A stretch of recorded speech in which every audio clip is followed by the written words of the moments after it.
Keith Collins. I'm Tiffany Bourne Collins. As a client, all information you share about yourself will be kept confidential. Only with written permission will it be shared, released to anyone outside of this room unless you're a danger to yourself or others. Okay, let's start with how you've recovered from a stroke about 2 years ago. Let's start with emotionally. How are you feeling about the future at this point? Feeling fine. Feel great. I mean, I don't have any lasting or ill effects from the stroke. So, I mean, doctor says I've pretty much completely, totally recovered from it. So,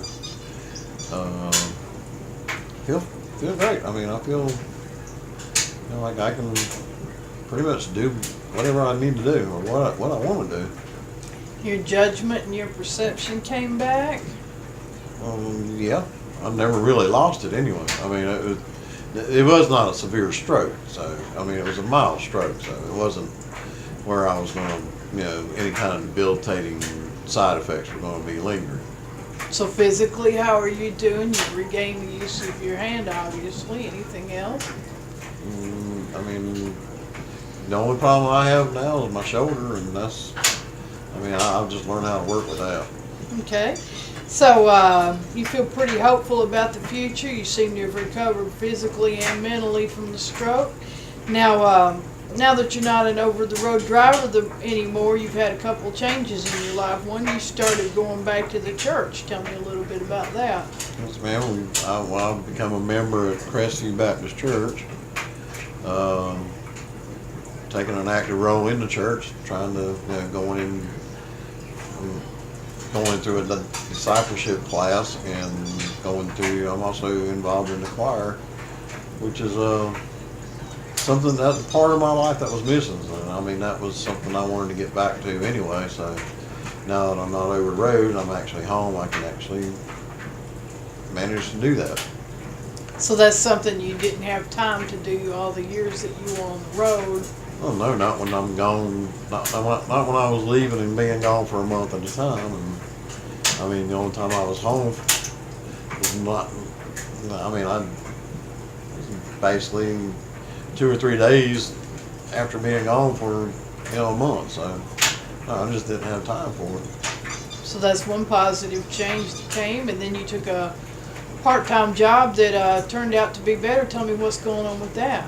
A part-time job that they're actually training me to be like a shift lead or like an assistant manager. So they said that's one of the roles that they want me to, maybe assume. So they're training me and getting me, trained up for in all aspects of the job that I'm doing. So now you get to be home every day and working something a little less stressful than over-the-road truck driving. Tell me what kind of skills you brought from the transportation industry that are going to apply to the restaurant industry. I mean, you still got, even as an over-the-road truck driver, I mean, I had to manage my time. I had to manage my stress. So, I mean, there's several things that I can apply from driving a truck to this job here, and I do have some experience in restaurants. So I mean, it's a little different than what I've been doing in the past, but I mean, it's not that different where I can't do it. Okay. So tell me what steps you plan to take in keeping yourself healthy. Well, I'm just watching my diet, exercising. That's basically all you can really do. I mean, I wouldn't mind getting into a gym somewhere, maybe working out once in a while, but I really, I don't know if I really have the time for that right now, so. Okay. And what other activities would you like to get into now that you are home every day and have a little more time on your hands than you did as an over-the-road driver? Anything else you'd like to get involved in? Not really. I mean, I keep our yard. I keep the yard cut. I keep it. I wouldn't mind doing some, maybe some other activities inside the community. you know, maybe even doing some volunteer work, That would be great. I mean, but I don't know if I'm even gonna have time for that, you know, with the church and work and, you know, being at home. I mean, I just have to see. I have to see how all that works out. So you get to be home every day, and you get to cook, and you get to enjoy. You like watching TV. You like to read. Well, I don't really get to cook that much because I mean, work's taking me out of that aspect. But we do eat out, you know. So I mean, we're not starving by any means. Which anybody can look at me and tell that. Well, you've maintained your sense of humor through everything. Any other plans for the future? Anything you'd like to do besides church or your new job? Any other plans you'd like to have for the next phase? Well, I'm still looking at maybe going into like a dispatching job or whatever. I mean, but I don't know if I'm going through a vocational rehabilitation organization here in Griffin. So Correct. they are. I haven't yet heard back from them, you know, as far as, you know, what they might be able to line me up with or whatever.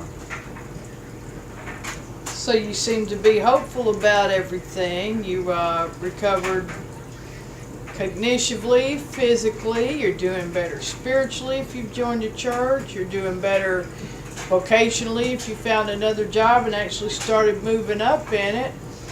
It seems to me like you've done what the doctor said to do and whatever you needed to do and started recovering your health again. Anything you'd like to add in closing? No, not really. I mean, I'm just trying to become productive again. I mean, I'm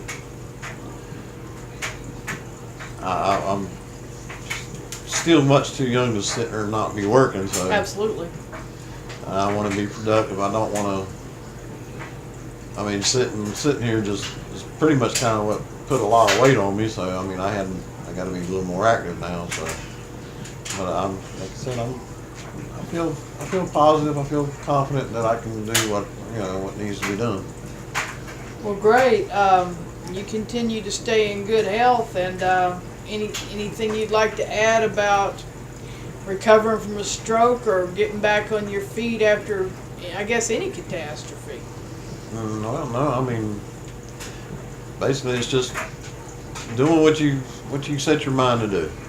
That's a good point. I